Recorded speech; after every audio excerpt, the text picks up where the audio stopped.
4 जून को बीजेपी की होगी प्रचंड जीत। एक बार फिर मोदी रंग में रंग जाएगी दुनिया। नतीजों से पहले ही इंडी गठबंधन परेशान। प्रशांत किशोर के दावों से विपक्ष हैरान। राहुल, अखिलेश और केजरीवाल का काम तमाम। नमस्कार, आप देख रहे हैं खबर इंडिया। मैं हूं आपके साथ सृष्टि। लोकसभा चुनाव के 6 चरणों के लिए मतदान हो चुका है और 1 जून को 7वें और आखिरी चरण के लिए वोटिंग होगी और 4 जून को नतीजे आएंगे। लेकिन उससे पहले ही पीएम मोदी समेत बीजेपी के तमाम नेता लोकसभा चुनाव में 400 पार सीटें जीतने का दावा कर रहे हैं। दूसरी तरफ कांग्रेस और अन्य इंडिया गठबंधन के दल अपनी अपनी जीत का दावा कर रहे हैं। लेकिन इन सबके बीच जाने माने चुनावी रणनीतिकार प्रशांत किशोर, उन्होंने बीजेपी की प्रचंड जीत का दावा किया है। साथ ही उन्होंने लोकसभा चुनाव को लेकर जो संभावना जताई है उससे इंडी गठबंधन की नींद चैन सब उड़ गई है, लेकिन बीजेपी को राहत भरी सुकून मिली है। पीके ने साफ कर दिया है कि बीजेपी सत्ता में वापसी कर रही है और 270 से नीचे जाते हुए नहीं दिख रही है।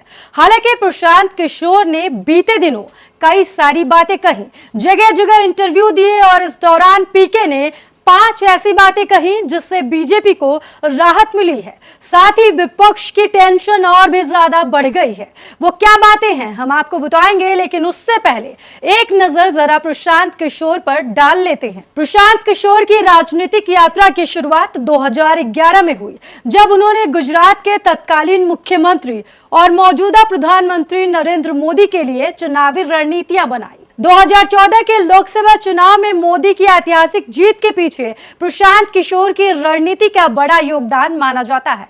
इस जीत ने उन्हें भारतीय राजनीति के सबसे प्रभावशाली रणनीतिकारों में एक बना दिया। इस जीत के बाद प्रशांत किशोर ने कभी भी पीछे मुड़कर नहीं देखा और राजनीति के गलियारों में एक चर्चित चेहरा बने।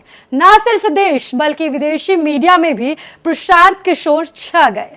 नरेंद्र मोदी को 2014 के चुनाव में सफलता दिलाने के बाद प्रशांत किशोर ने कई अन्य राजनीतिक पार्टियों के लिए भी काम किया।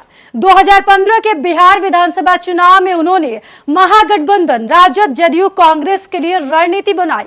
अपनी इस रणनीति में भी प्रशांत किशोर सफल साबित हुए और नीतीश कुमार बिहार के मुख्यमंत्री बने। इसके बाद उन्होंने 2017 के पंजाब विधानसभा चुनाव में कैप्टन अमरिंदर सिंह के लिए काम किया और कांग्रेस को जीत दिलाई। प्रशांत किशोर ने 2019 के आंध्र प्रदेश विधानसभा चुनाव में वाईएसआर कांग्रेस पार्टी के लिए भी रणनीति बनाई और जगन मोहन रेड्डी को आंध्र प्रदेश का सीएम बनाने में एक अहम भूमिका निभाई। और फिर साल 2020 में प्रशांत किशोर ने अपने जन सुराज अभियान की शुरुआत की। इस अभियान का मुख्य उद्देश्य भारतीय राजनीति में सुधार लाना है। चलिए अब वापस मुद्दे पर आते हैं और प्रशांत किशोर के दावों पर चर्चा करते हैं। साल 2019 के चुनाव की बात करते हुए पीके ने कहा कि बीजेपी इस बार के चुनाव में पिछले चुनाव से बेहतर प्रदर्शन करने वाली है। जहां बीजेपी को 303 सीटें मिली थी पिछले चुनाव में, वहीं इस बार वो इससे बेहतर करेगी।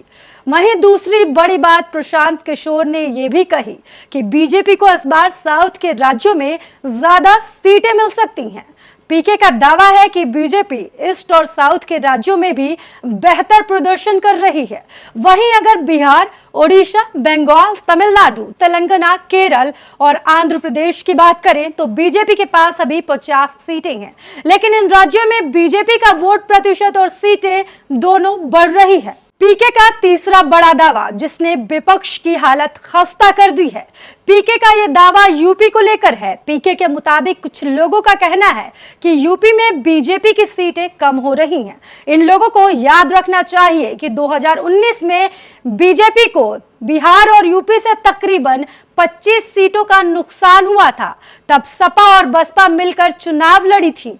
ऐसे में अगर कोई कह रहा है कि बीजेपी को 20 सीटों का नुकसान हो रहा है, तो मैं कहता हूं कि इससे बीजेपी को कहां नुकसान हुआ। वो पहले ही 18 सीटें हारे हुए हैं। बीजेपी अगर 40-50 सीट हारती है तो नुकसान होगा, लेकिन ऐसा न विपक्ष कह रहा है और न ही सरकार के लोग। पीके का चौथा बड़ा दावा। विपक्ष के कई नेता महाराष्ट्र को लेकर दावा कर रहे हैं वहां बीजेपी को बड़ा नुकसान होगा। इसे लेकर प्रशांत किशोर ने अपना नजरिया पेश किया और अपना रुख स्पष्ट किया। उन्होंने कहा कि महाराष्ट्र में अगर विपक्ष 20 से 25 सीटें भी जीत जाता है तो भी बीजेपी का कोई नुकसान नहीं होने वाला। अभी बीजेपी के पास महाराष्ट्र में 23 सीट है, यानी सीटों की संख्या तो तब भी नहीं घटने वाली है। अब बात करते हैं पीके के 5वें बड़े दावे की। पीके के अनुसार विपक्ष के नेता राजस्थान और हरियाणा जैसे राज्यों में बीजेपी को भारी नुकसान होने का दावा कर रहे हैं। वहीं प्रशांत किशोर ने इसका कुछ और ही गणित बताया है। उनका मानना है कि राजस्थान और हरियाणा जैसे राज्यों में बीजेपी को महज 2 से 5 सीटों का नुकसान हो सकता है, लेकिन इससे बीजेपी की जीत पर कोई फर्क नहीं पड़ेगा। उनका दावा है कि पश्चिम और उत्तर के क्षेत्रों में बीजेपी को 50 सीटों का नुकसान नहीं होने वाला है। अगर कुछ सीटें कम होती भी हैं तो इसकी भरपाई साउथ और ईस्ट की सीटों से हो जाएंगी। फिलहाल पीके के इन दावों से विपक्ष की नींद उड़ी हुई है और बीजेपी को राहत वाली सुकून मिली है।